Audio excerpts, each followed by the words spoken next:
Welcome back to the Mastering the Keys series, where we'll learn how to master every key on the piano. Becoming familiar with each key will make it so that there are no more scary key signatures. Whether you're an aspiring music producer, composer, songwriter, or just want to learn the piano, learning every key is important to creating a solid foundation of our musical understanding. The last major key video was A, so let's travel down that wheel of fifths 5 notes to our next stop at E major. Every time we move down the circle of fifths, we add another sharp. In the key of A major, we had 3 sharps, which were F sharp and C sharp and G sharp.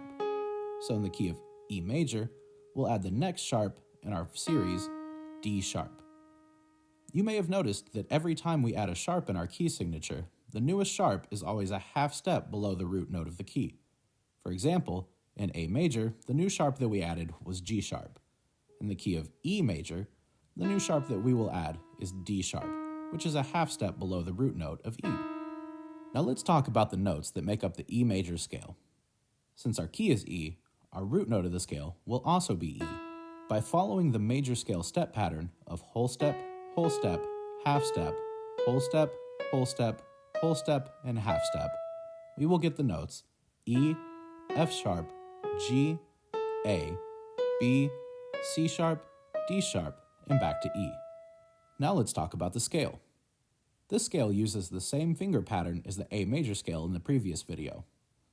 To play this one on the piano, our right hand thumb will start on E, and we'll play fingers 1, 2, and 3, then slide the hand over so your thumb lands on A, and continue up the keys with 1, 2, 3, 4, and 5. Then we'll head back down with 5, 4, 3, 2, 1. Then slide your hand down so your thumb is on E, and then continue downwards with 3, 2, and 1. Again, those finger numbers for the E major scale are 1, 2, 3, shift, 1, 2, 3, 4, 5, then back down with 5, 4, 3, 2, 1, shift, 3, 2, and 1. When switching those hand positions, you can either go with a thumb crossover move or the hand shift up or down the keyboard. In these smaller 3-note jumps, either can work. I just like the hand shift better personally, but if you watch enough of my videos, you'll catch me doing both just because I learned the thumb cross method first, and even though I'm trying to break that habit to go with the shift, that muscle memory is still alive and well. So practice that scale pattern slowly until you can do it 3 times in a row without mistakes. Then you can slowly work on speeding it up. Once you feel comfortable with that, we can move on to the left hand.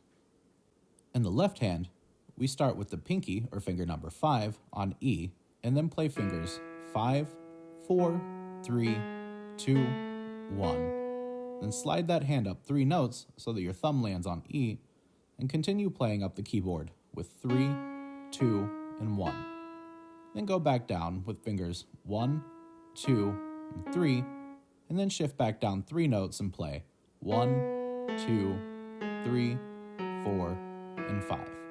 Again, those finger numbers are 5, 4, 3, 2, 1, shift, 3, 2, 1, back down with 1, 2, 3, shift, 1, 2, 3, 4, 5. Now we'll do it a few times until it's comfortable to play, and then try playing both hands at the same time. Be sure to pay careful attention to where those hands switch because the left hand switches around at different times than the right hand.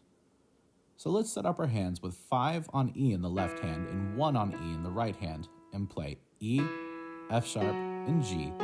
Now the right hand shifts up to A, then play B, and now the left hand will shift up to C sharp, then play D, and E.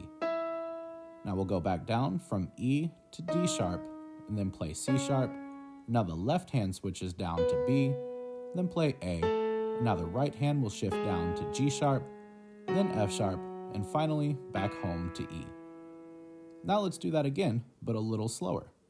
We'll play E, F sharp, G sharp, A, B, C sharp, D sharp, and E. Then back down with E to D sharp, then C sharp, B, A, G sharp, F sharp, and E.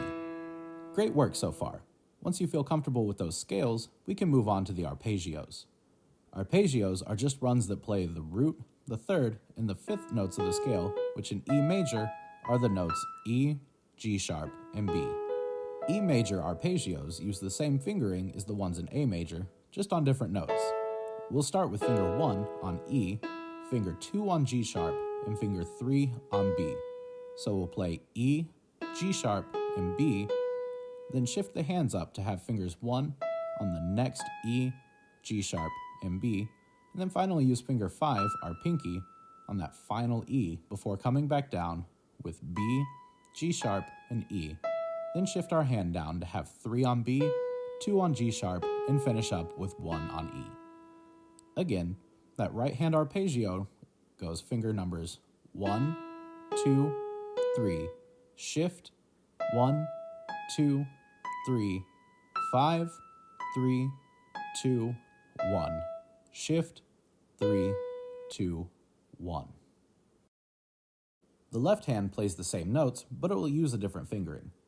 We'll use the fingers 5, 3, 2, and 1, with finger 5 on E, 3 on G sharp, 2 on B, and 1 on E. Then we'll shift up to have finger 3 on the next G sharp, then play B with 2, and finish with 1 on E. We'll then head back down the piano with 2 on B, and 3 on G sharp, and then shift the hand to have 1 on the next E down below, then 2 on B, 3 on G sharp, and land with that pinky on E.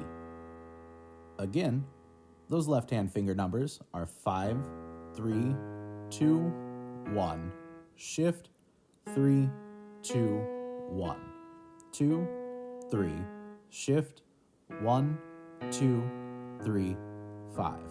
Now practice each hand separately very slowly until you stop making mistakes, and then try putting them together. Now awesome job with those. I believe that the arpeggios are the hardest part, so it gets easier from here on out. Now we can talk about the 1, 4, and 5, 7 chord progression. In the key of E major, the major 1 chord is E, spelled E, G sharp, and B. The major 4 chord is A major, spelled A, C sharp, and E. And the 5, 7 chord is B7, which is spelled B, D sharp, F sharp, and A. But to make those chords fit a bit better in our hands while playing these progressions, we'll play the 4 chord in its second inversion, so it will be stacked on E and spelled E, A, and C sharp. The 5, 7 chord will be stacked in its first inversion, and we're going to remove the 5th interval of that chord, leaving us with the root, 3rd, and 7th notes, which are spelled D sharp, A, and B. To start off our chord progression, we'll play that major 1 chord, which is spelled E, G sharp, and B, then the 4 chord A in its second inversion, so E, A, and C sharp, then back to that 1 chord, then that B7 chord in its first inversion without the 5th of the chord, which is the notes D sharp, A, and B, and finally we'll end by going back to that E major chord in its root position. Playing them all back to back looks like this.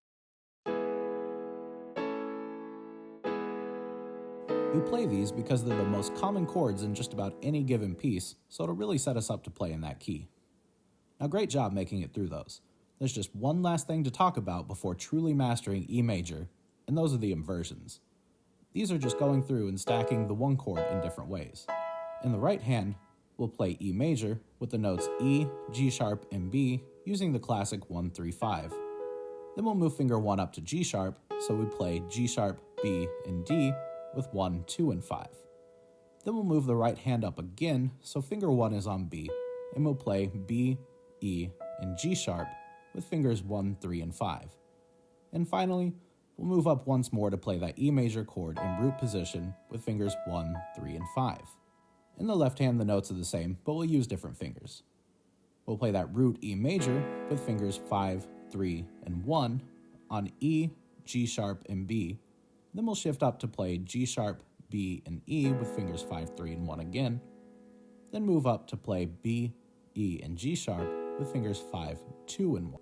And finally move up one last time to play that root E major chord with 5, 3, and 1. Like all the other parts, play each hand slowly until you can do it without errors, and then try putting them together to play them at the same time, but even slower than you did with your hands separately. Now let's put together everything that we've learned. We'll do the scale, the arpeggio, the chord progressions, and the inversions.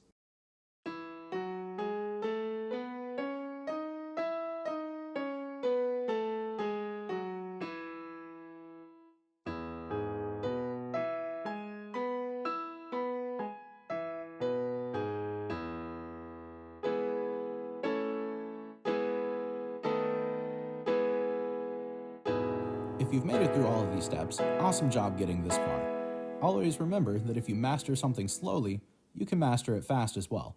You just have to make sure that you're going slow enough to develop that muscle memory in the beginning, and then you'll be able to play whatever you want later on. Congratulations on mastering the key of E major.